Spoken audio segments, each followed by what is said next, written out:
Okay, सो इस video में हम पढ़ेंगे चुनावी प्रक्रिया के बारे में, इलेक्टोरल सिस्टम के बारे में।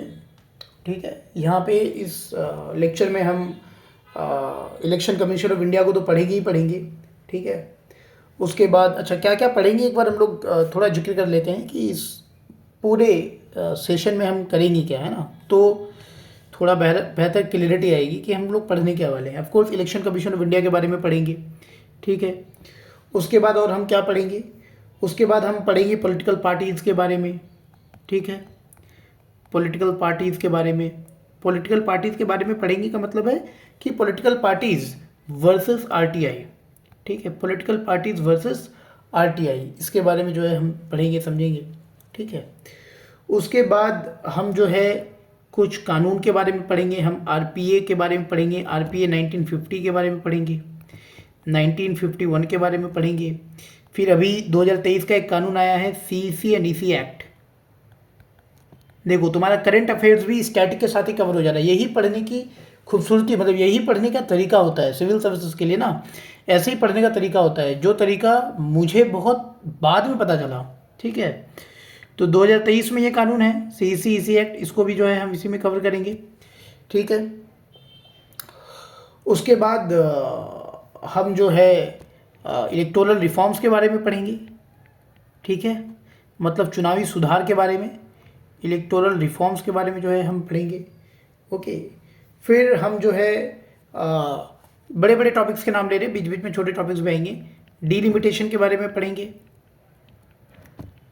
ठीक है, हम इलेक्टोरल बॉन्ड के बारे में पढ़ेंगे, जो कल के टाइम पे मतलब कि 15 तारीख को सुप्रीम कोर्ट ने अनकॉन्स्टिट्यूशनल करार कर दिया है। तो ये भी अभी करंट अफेयर्स में है और ये इकोनॉमिक्स में भी आता है एनीवे। वैसे इलेक्टोरल बॉन्ड के बाद हम लोग और क्या पढ़ेंगे, इलेक्टोरल बॉन्ड के बाद हम लोग पढ़ेंगे एंटी डिफेक्शन लॉ।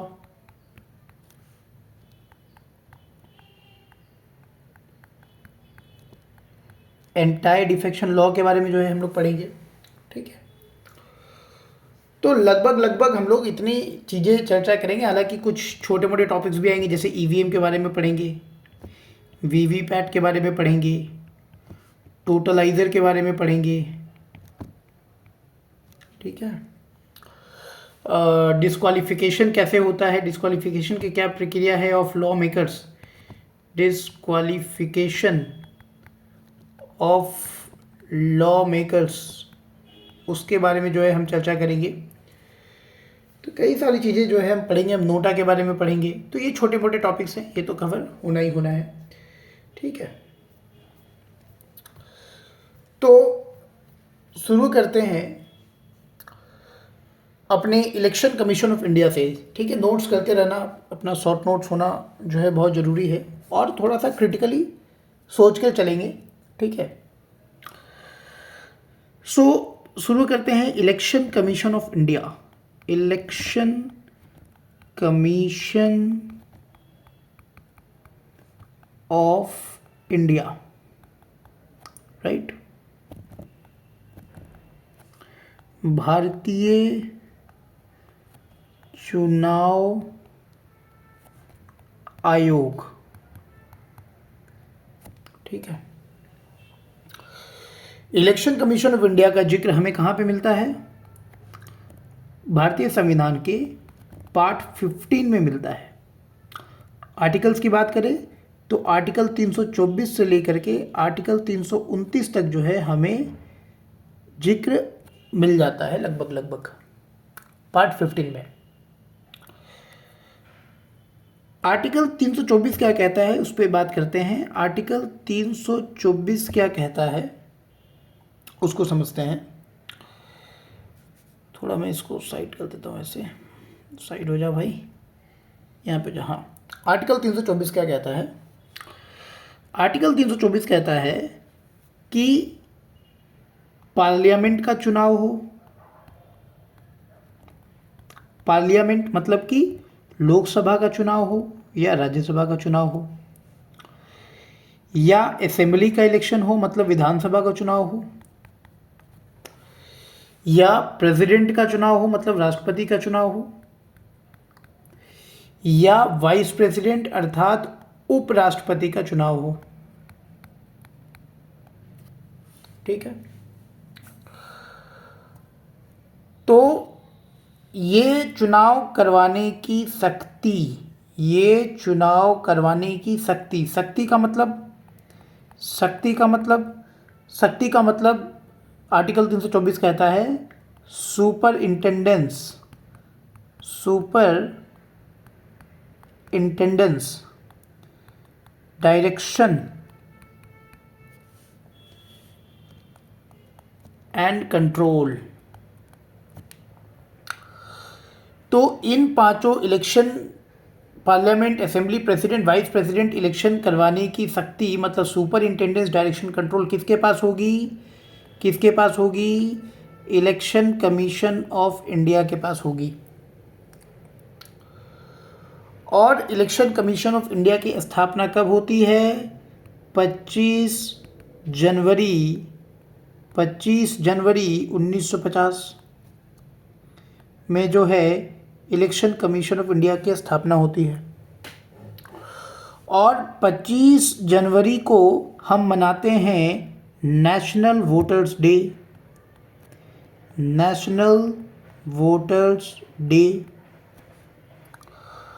और ये नेशनल वोटर्स डे क्या हम कब से मना रहे हैं? ये नेशनल वोटर्स डे हम कब से मना रहे हैं? ये नेशनल वोटर्स डे हम मना रहे हैं 2011 से। 2011 से क्यों मना रहे हैं? ताकि लोगों में अवेयरनेस बढ़े, उनके वोटिंग राइट्स को लेकर के। तो ये जो स्टेप है 2011 से नेशनल वोटर डे को मनाना, इसको तुम एक तरीके का चुनावी सुधार मतलब कि इलेक्टोरल रिफॉर्म के तौर पे देख सकते हो। एक तरीके का रिफॉर्म है ये। क्योंकि क्या होता है ना कि कई लोग इलेक्शन के टाइम पे वोट देने जाते नहीं हैं, जिसकी वजह से वोटर टर्नआउट ज़्यादा होता नहीं। ठीक है, तो कहीं ना कहीं लोगों की जिम्मेदारी बनती है कि एक लोकतंत्र देश में अगर लोग वोट करने ना जाए तो फिर लोकतंत्र का कोई अर्थ नहीं रह जाएगा। ठीक है, तो लोग अपना ये कॉन्स्टिट्यूशनल राइट एक्सरसाइज करें, इसके लिए एक तरीके का अवेयरनेस प्रोग्राम जो है वो 25 तारीख को होता है। तो 25 तारीख को, जैसे कि 2 अक्टूबर को हम गांधी जयंती मनाते हैं कि गांधी जी के योगदान को ना भूला जाए, वैसे ही 25 जनवरी को नेशनल वोटर्स डे मनाते हैं। और कब से मनाते हैं ये चीज़ याद रखना, 2011 से मनाते हैं। ठीक है, ये भी प्रश्न हो सकता है। अच्छा, थोड़ा आउट ऑफ कॉन्टेक्स्ट जाते हैं। 25 जनवरी के ठीक एक दिन पहले अर्थात 24 जनवरी को भारत का नेशनल सॉन्ग और भारत का नेशनल एंथम दोनों ही अडॉप्ट किया गया था। भारत का नेशनल सॉन्ग क्या है? वंदे मातरम, मतलब माँ तुझे सलाम।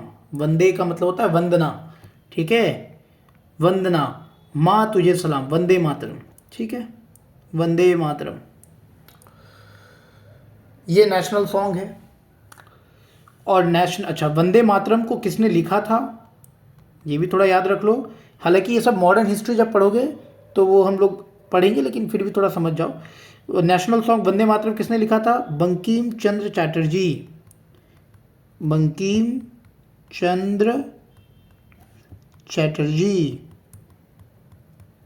ठीक है, बंकिम चंद्र चैटर्जी ने जो है वंदे मातरम सॉन्ग को लिखा था। और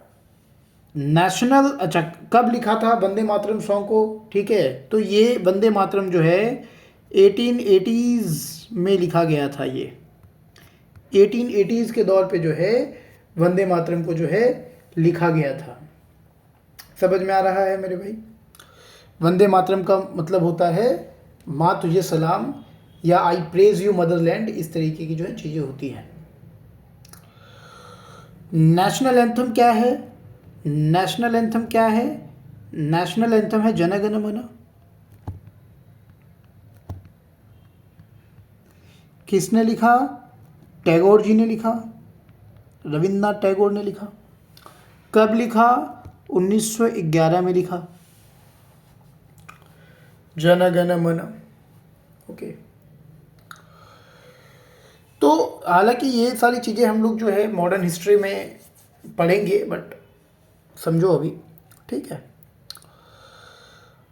तो 24 जनवरी को हम क्या मनाते हैं, 25 जनवरी को हम क्या मनाते हैं, ये सारी चीज़ें तो हमने देख लिया। आर्टिकल 324 क्या होता है, इसको भी हमने समझ लिया। अब हम बात करते हैं आर्टिकल 325 को लेकर के। तो आगे बढ़ते हैं, नोट्स करते जाना भाई प्लीज़, ठीक है। आर्टिकल 325 क्या कहता है? आर्टिकल 325 कहता है कि यू कैनॉट हैव, मैं अपनी भाषा में बोल रहा हूँ आर्टिकल 325 को इंटरप्रेट करके, ठीक है। अब इंटरप्रेट मतलब ये आर्गुमेंट मत दे देना कि कॉन्स्टिट्यूशन को इंटरप्रेट करने का काम तो सुप्रीम कोर्ट का है, ठीक है। मतलब कि मैं जो आर्टिकल 325 कहता है उसको थोड़ा सा सिंप्लीफाई करके कह रहा हूँ, इंटरप्रेट नहीं कर रहा, सिंप्लीफाई करके कह रहा हूँ। आर्टिकल 325 क्या कहता है कि भाई मल्टीपल रिलीजियंस के लिए, अगर तुम आर्टिकल 325 को पढ़ोगे ना भारतीय संविधान का जैसे लिखा गया है, तो शायद उतना क्लैरिटी ना मिले। मैं क्लैरिटी दे के समझा रहा हूँ।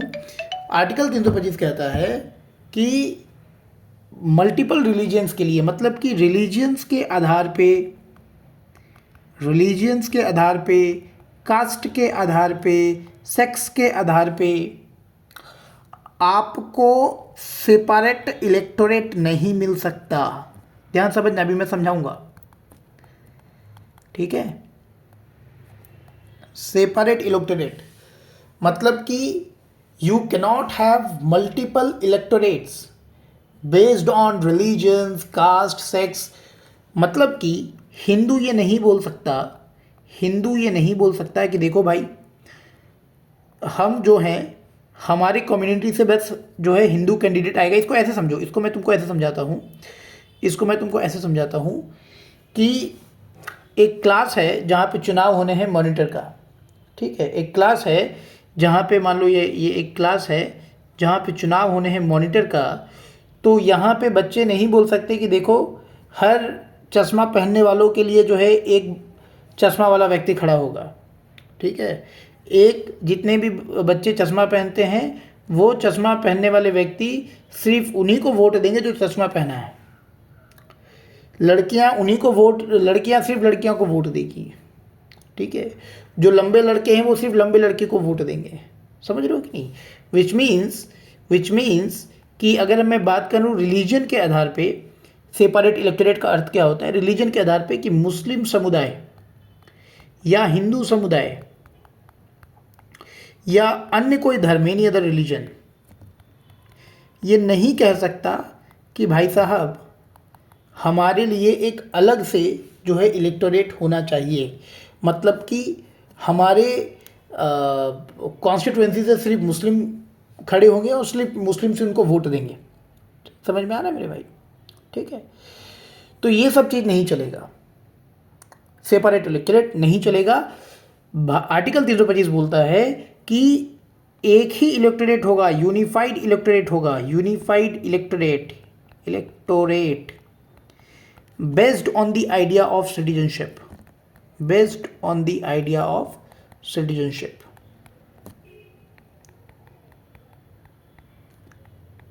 ठीक है, समझ में आ रहा है? यूनिफाइड इलेक्टोरेट होगा based on the idea of citizenship. Multiple electorates नहीं होंगे। मतलब हिंदू के लिए हिंदू नेता होगा, मुस्लिम्स के लिए मुस्लिम्स नेता होंगे, मुस्लिम सिर्फ मुस्लिम कम्युनिटी को वोट करेगा, हिंदू सिर्फ हिंदू कम्युनिटी को वोट करेगा, हिंदू कम्युनिटी कैंडिडेट को वोट करेगा, वो सब चीज़ नहीं चलेगा। ठीक है, एक इलेक्टोरेट होगा भाई, हिंदू मुस्लिम को वोट करे, मुस्लिम हिंदू को वोट करे, जैसे जिसको जो वोट करना है करे, कोई फर्क नहीं पड़ता। ठीक है, so you cannot have multiple electorates based on religion, caste, sex etcetera. अब यहाँ पे थोड़ा सा सेपरेट इलेक्टोरेट्स हम ये समझते हैं कि सेपरेट इलेक्टोरेट से समस्या क्या है। सेपरेट इलेक्टोरेट से समस्या क्या है, क्यों सेपरेट इलेक्टोरेट को नेगेटिव सेंस में देखा जाता है, नेगेटिव सेंस में देखा जाता है। ध्यान समझना, समझा रहा हूँ, आर्टिकल 325 को एक्सप्लेन कर रहा हूँ। अगर सिर्फ बुक पढ़ोगे तो आर्टिकल 325 ही नहीं क्लियर हो पाएगा, तो उसको एक्सप्लेन करना तो दूर की बात है।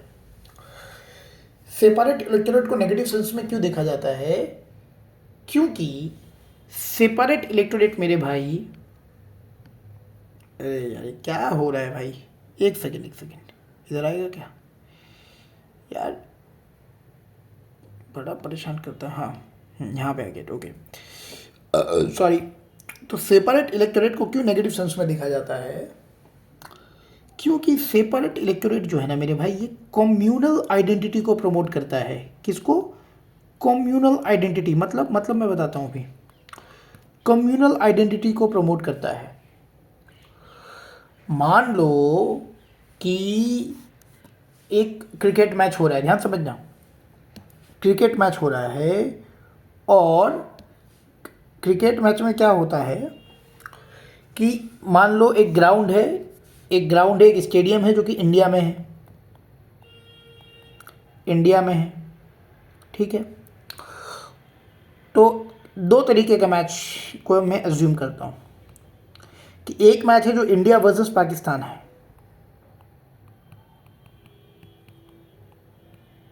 ठीक है, और एक मैच है जो कोलकाता वर्सेस चेन्नई है।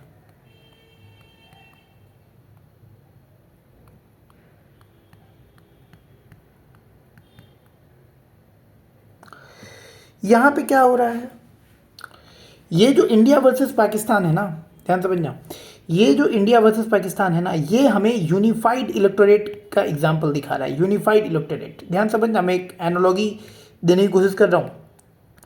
मतलब कि क्या है कि या इंडिया में जो लोग हैं वो हिंदूज भी हो सकते हैं, इसमें खेल रहे हैं, मुस्लिम्स भी इसमें खेल रहे हैं, ठीक है, बाकी धर्मों के लोग भी इसमें खेल रहे हैं, और सब यूनाइट होके किसी एक देश के अगेंस्ट खेल रहे हैं। तो सब यहाँ पे क्या है, यहाँ पे यूनिटी है, यहाँ पे एक नेशनल आइडेंटिटी दिख रहा है हमें, यहाँ पे हमें नेशनल आइडेंटिटी दिख रहा है मेरे भाई, है ना। मतलब कि यूनिफाइड इलेक्टोरेट क्या करता है, नेशनल आइडेंटिटी को प्रमोट करता है। मतलब हिंदू, मुस्लिम, सिख, ईसाई सब एक साथ होकर के खेल रहे हैं। यहाँ पे कोई मुस्लिम चाहेगा कि हिंदू आउट हो जाए, ठीक है, या हिंदू खराब खेल दे, ये नहीं, सब एक साथ खेल रहे हैं अगेंस्ट अ कॉमन टीम। लेकिन अगर इस वाले सिनेरियो में देखो, मैं इसको सेपरेट इलेक्टोरेट से कंपेयर कर रहा हूं, सेपरेट इलेक्टोरेट से मैं कंपेयर कर रहा हूं। इसमें क्या चल रहा है, कोलकाता वाले भी इंडियंस हैं, चेन्नई वाले भी इंडियंस हैं, लेकिन क्या ये अपने आप को इंडियन समझ के खेल रहे हैं क्या? नहीं, ये अपने आप को कोलकाता समझ के खेल रहे हैं कि हम तो कोलकाता के हैं। ये भाई साहब क्या अपने आप को इंडियन समझ के खेल रहे हैं क्या? नहीं, ये अपने आप को चेन्नई समझ के खेल रहा है कि हम तो भाई चेन्नई के लोग हैं। तो कहने का अर्थ है कि सेपरेट इलेक्टोरेट कम्युनल आइडेंटिटी को प्रमोट करता है। इसका मतलब ये है मेरे भाई कि जब तुम वोट करने जाओगे, मान लो कि यहाँ पे, ठीक है, मान लो कि यहाँ पे एक पार्टी है एक्स पार्टी, ठीक है, एक पार्टी है वाई पार्टी, ठीक है। तो जब तुम वोट करने जाओगे तो तुम देखोगे कि भाई तुम, अब मान लो कि तुम हिंदू हो, ध्यान समझना, मान लो कि सेपरेट इलेक्टोरेट के संदर्भ में क्या होगा कि एक हिंदू है, प्रॉब्लम देखना, हिंदू वोट करने जा रहा है, तो हिंदू किसको वोट करेगा? सेपरेट इलेक्टोरेट वाली स्थिति में सिर्फ हिंदू को वोट करेगा, वो मुस्लिम को वोट नहीं कर सकता, वो सिर्फ और सिर्फ हिंदू को ही वोट कर पाएगा सेपरेट इलेक्टोरेट वाली स्थिति में। इससे दो समस्या है। पहली समस्या तो ये है मेरे भाई, ध्यान समझना, पहली समस्या तो ये है मेरे भाई कि ये जो हिंदू वोट करने जा रहा है ना, ये अपने आप को हिंदू कम्युनिटी का एक तरीके से, अपने आप को हिंदू कम्युनिटी का एक मेंबर देख रहा है। वो अपने आप को इंडियंस के तौर पे या अपने आप को सिटीजन के तौर पे नहीं आइडेंटिफाई कर रहा है। जैसे मैंने तुमको ये मैच वाले एग्जाम्पल में दिखाया इंडिया वर्सेस पाकिस्तान, कि भाई जब इंडिया सब एक साथ होकर के खेल रहे हैं तो हिंदू मुस्लिम वाली फीलिंग नहीं है, कोई कम्युनल फीलिंग नहीं है। लेकिन अगर कोलकाता वर्सेस चेन्नई वाले में एक कोलकाता वाली फीलिंग है, चेन्नई की साइड से चेन्नई वाले चेन्नई को सपोर्ट कर रहे हैं, कोलकाता वाले कोलकाता को सपोर्ट कर रहे हैं। जैसे कि भारत पाकिस्तान में कैसे पाकिस्तान पाकिस्तान को सपोर्ट करते हैं, भारत भारत को सपोर्ट करते हैं। तो यहाँ पे कोलकाता वाले भी इंडियन है, चेन्नई वाले भी इंडियन है, लेकिन कोई अपने आप को इंडियंस के तौर पे आइडेंटिफाई नहीं कर रहा है ड्यूरिंग मैच। चेन्नई और कोलकाता के तौर पे आइडेंटिफाई कर रहा है। वैसे ही सेपरेट इलेक्टोरेट्स में क्या है कि हिंदू जो है वो अपने आप को हिंदू कम्युनिटी का एक मेंबर देखेगा और वो हिंदू कम्युनिटी के लिए वोट करेगा। ठीक है। दूसरी बात हो गई कि मान लो कोई समझदार हिंदू है और वो उसको लगता है कि मुस्लिम कैंडिडेट जो है वो बेहतर है, और उस समझदार हिंदू को लग रहा है कि मुस्लिम कैंडिडेट बेटर है, और इसीलिए वो हिंदू चाहता है कि वो मुस्लिम्स को वोट करे। लेकिन सेपरेट इलेक्टोरेट वाली स्थिति इस हिंदू को इजाज़त नहीं देगा मुस्लिम को वोट करने के लिए। मतलब भी कहीं ना कहीं उस समझदार हिंदू की वोटिंग राइट्स को रेस्ट्रिक्ट किया जा रहा है, वोटिंग राइट्स को रेस्ट्रिक्ट किया जा रहा है ना, क्या समझना। तो एक तो सेपरेट इलेक्टोरेट कम्युनल आइडेंटिटी को प्रमोट करता है, मतलब हिंदूज जो है वो अपने आप को हिंदू का कम्युनिटी का मेंबर समझ करके वो वोट करने को जाएगा। ही और she will not identify himself herself as Indians, as citizens of India, no, they will identify themselves as a member of a particular community who they are going to vote for.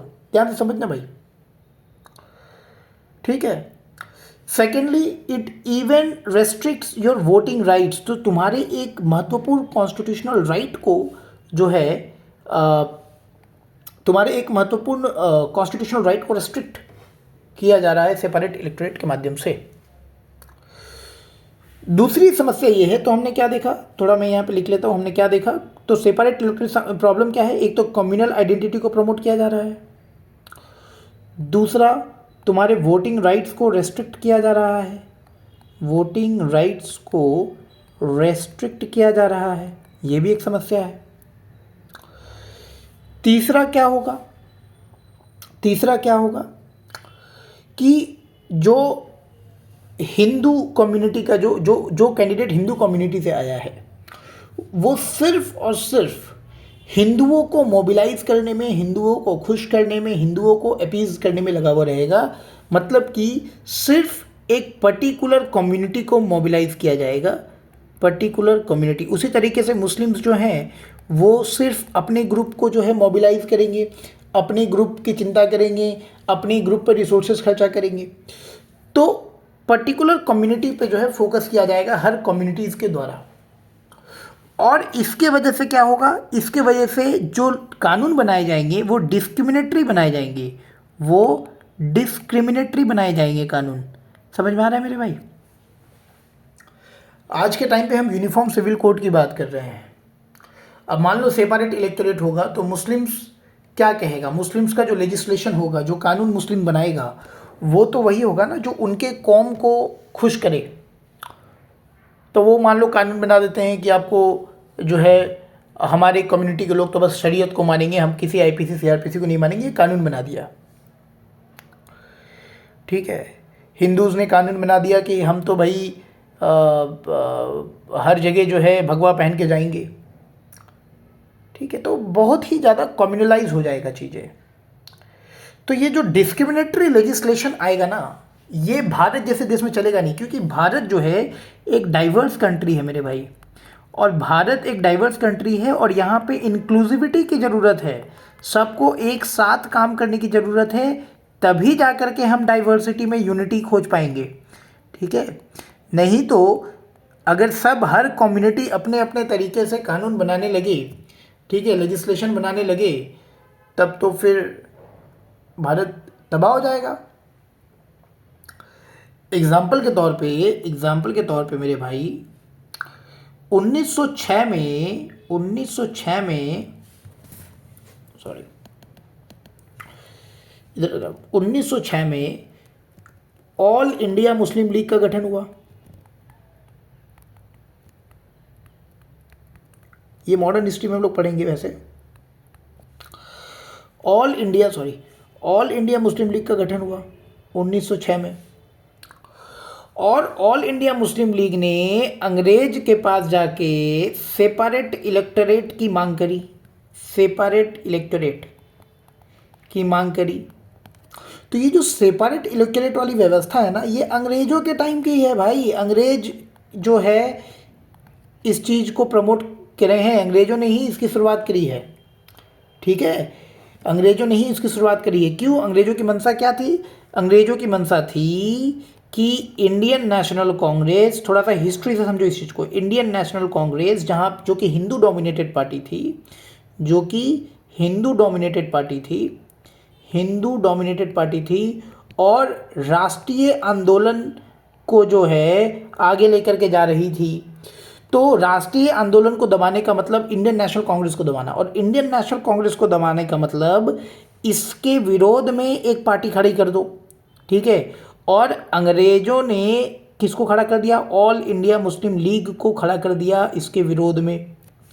All India Muslim league को British क्या करते थे? खुश करते थे, ताकि all India Muslim league अंग्रेजों के साथ लॉयल रहे और इंडियन नेशनल कांग्रेस का विरोध करे।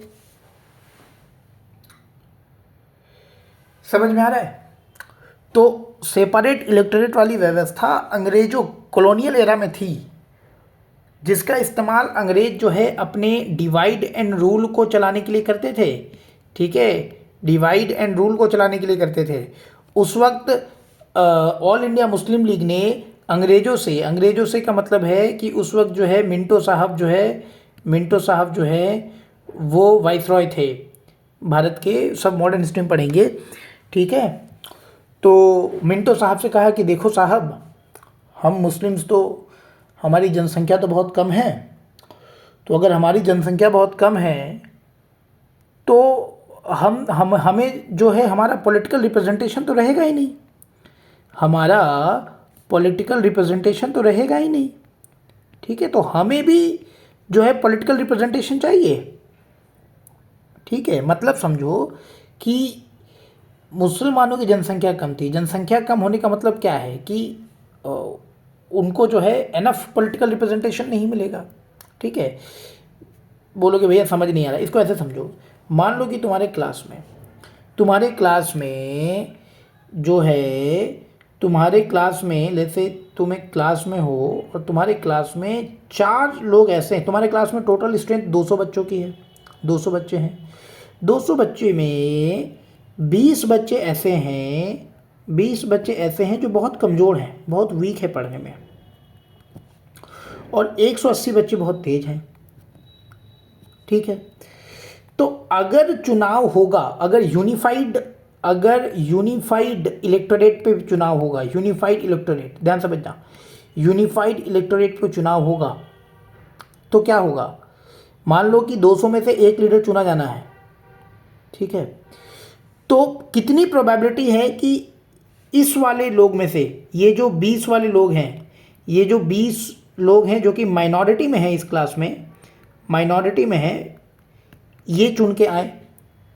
बहुत कम है भाई, टोटल बच्चे 200 हैं, है ना। उसमें से 20 के आने की जो संभावना है वो तो मेरे भाई बहुत कम है। कितना है? 10% है। 10% चांस है कि ये 20 में से कोई एक लीडर बन जाए, और 90% चांस है कि भाई 180 में से कोई एक लीडर बन जाए। तो इसको तुम ऐसे समझो कि ये 20 जो है ना, ये मुस्लिम्स हैं, मुस्लिम्स की आबादी है एक तरीके से, ये 180 हिंदूज की आबादी है, हिंदू सिख ईसाई सबको जोड़ के ले लो एक तरीके से, ठीक है। तो मुसलमानों को यही चीज़ परेशान कर रहा था कि इलेक्शन में हमारा पॉलिटिकल रिप्रेजेंटेशन का क्या, चूँकि हमारे पास न्यूमेरिकल स्ट्रेंथ नहीं है, हमारा पॉलिटिकल रिप्रेजेंटेशन नहीं आएगा।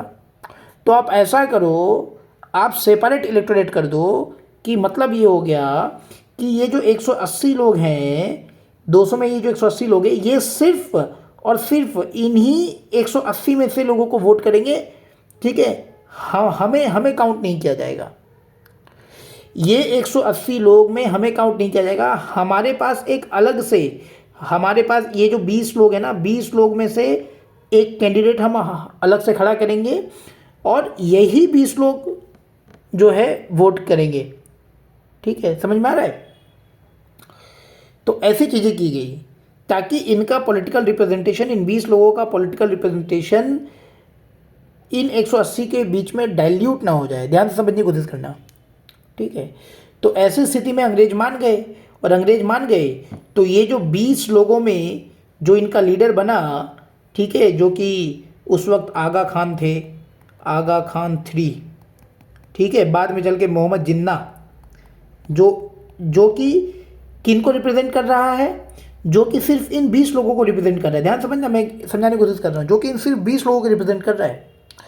और क्या डिमांड कर दिया सेपरेट इलेक्टोरेट का इस्तेमाल करके? क्या डिमांड किया? डिमांड किया कि हम 20 इन 180 के साथ खुश नहीं हैं, नहीं रह सकते, हमें एक अलग देश दे दो।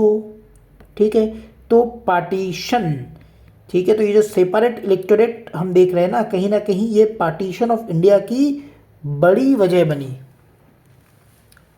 ठीक है, बहुत बड़ी वजह बनी सेपरेट इलेक्टोरेट। इसी सेपरेट इलेक्टोरेट का फ़ायदा उठा के मोहम्मद जिन्ना ने 2 नेशन थ्योरी को लेकर के आए, भारत के विभाजन की बात करी। इसीलिए जो है एक जो है कवि हैं जिनका नाम है वाहिद अली साहब, वाहिद अली, हालांकि इनका तो देहांत हो गया। इन्होंने क्या खूब कहा है कि इनकी एक कविता है, बड़ी जो है सही कविता है, तुम भी पढ़ोगे तो तुमको समझ आएगा। इनके कविता में जो मतलब इसेंस है, मैं कविता तुमको अगर बताऊं, वो कविता कहते हैं कि कब तक बोझ संभाला जाए, द्वंद्व कहाँ तक पाला जाए, दूध छीन बच्चों के मुख से, क्यों नागों को पाला जाए। दोनों ओर लिखा हो भारत, मतलब कि भारत तो भारत है ही, पाकिस्तान में भी भारत, दोनों ओर लिखा हो भारत, सिक्का वहीं उछाला जाए, तू भी है राणा का वंशज, फेंक जहां तक भाला जाए।